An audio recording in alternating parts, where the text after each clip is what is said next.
This article in the Amsterdam News states that Emma Wright, a former sickle cell patient, after being on your dietary regimen, has been cured of sickle cell. If so, how come the medical world does not know about all these miraculous cures?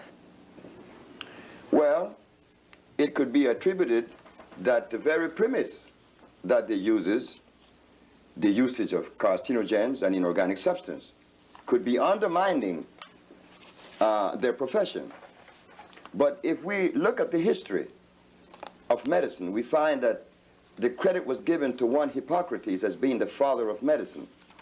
Didn't he build the foundation of medical science by using herbs to reverse pathology? Sure, he used herbs, and he was successful in removing all pathologies.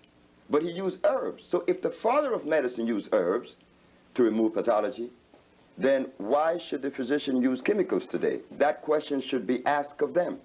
What is the reason? Now, as for the miracles, the herbs assimilate because they contain carbon, hydrogen, and oxygen.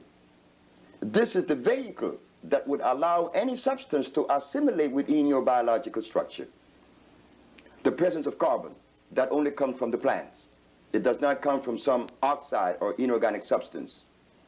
But as for Miss Emma Wright and her sickle cell, the mucus was invading her blood plasma, breaking it from a circle into a sickle, allowing oxygen and iron to escape. That is one of the things that we also found in our journey into this thing we call the African biomineral balance, is that like the burdock eats iron and the kalawala phosphate, potassium phosphate, the black man needs large amount of nascent iron. That is his mineral.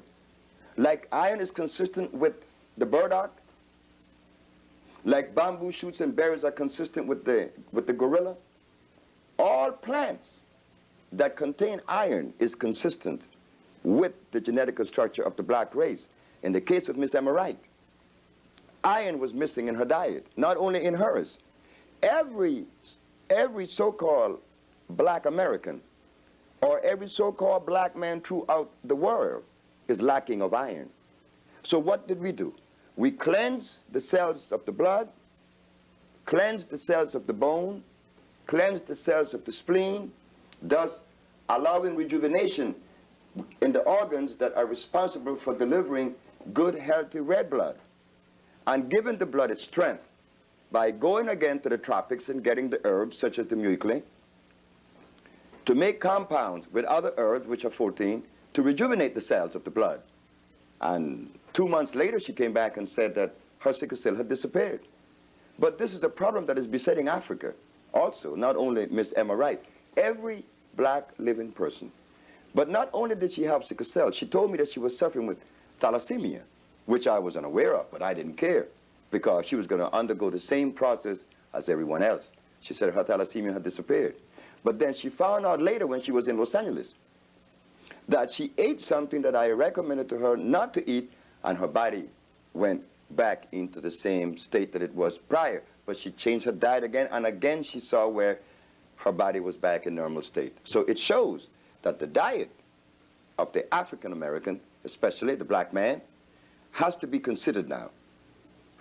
Has to be considered because it is one that has never been presented to us. And it's very crucial, not only with the sickle cell, with any other pathology. Well, it certainly sounds like you know